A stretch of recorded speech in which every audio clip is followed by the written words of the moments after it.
What did ancient humans do when someone died? Tonight, somewhere in the world, someone is standing beside a grave, holding flowers, wearing black, saying words that don't feel like enough.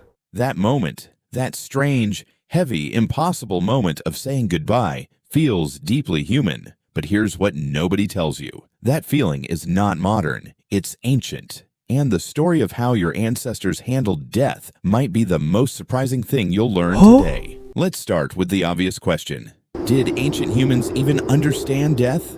Not just see it, understand it. The difference matters more than you think. Every animal on Earth sees death. A wolf sees its pack member fall. A chimpanzee watches its mother stop moving. But understanding death, knowing it is permanent, knowing it is coming for you too, that is something almost uniquely human. And the moment ancient humans truly understood death, everything changed. The earliest evidence of humans doing something deliberate with their dead goes back roughly 300,000 years. Not burying them exactly, but not leaving them either. Something in between. Something that tells us these early humans felt that a dead body was not just garbage. It mattered. The person who had been there yesterday still mattered today, even after they stopped breathing. That feeling that a dead person still deserves something is the beginning of everything we call civilization. By around 120,000 years ago, something remarkable happened. Humans started burying their dead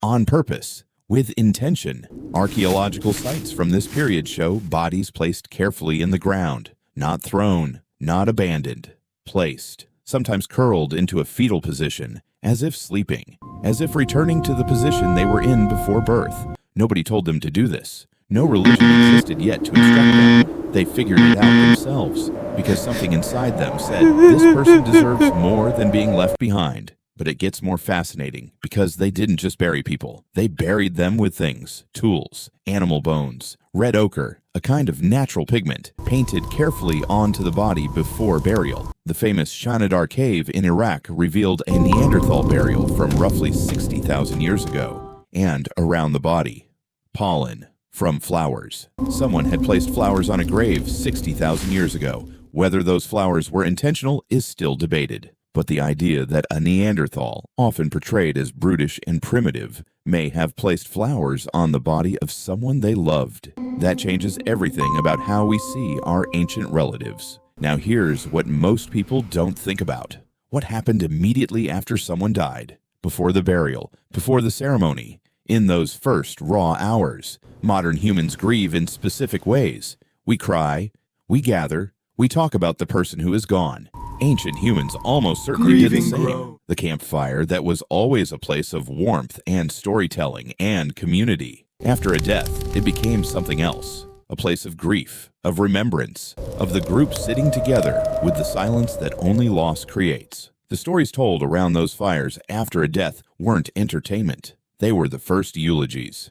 The first way humans said, this person existed, this person mattered, and we will not forget them. And the objects buried with the dead. They tell us something extraordinary. At a site in Russia called Sunghir, dating back 34,000 years, archaeologists found two children buried together, covered in thousands of hand-carved ivory beads. Each bead had to be individually carved from mammoth tusk. Researchers estimate it would have taken over 10,000 hours to create all of them. 10,000 hours of work for a burial for children who would never use those beads again. That's not survival behavior. That's love. That's grief. That's a community saying, these children deserved something beautiful, even now, even in death.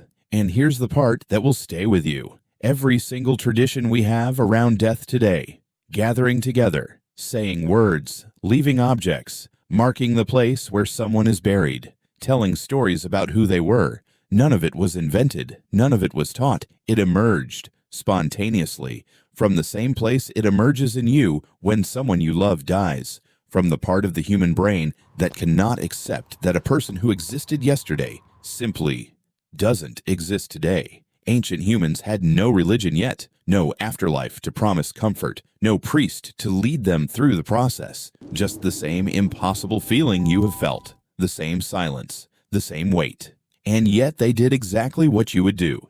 They gathered, they grieved, they remembered, they buried the person with care, and they carried that person forward in stories told around fires for generations. The oldest funeral in human history happened before language was fully formed, before writing, before any god had a name, and it looked almost exactly like a funeral today, because grief doesn't need to be taught, it just needs to be felt, and your ancestors felt it, exactly the way you do.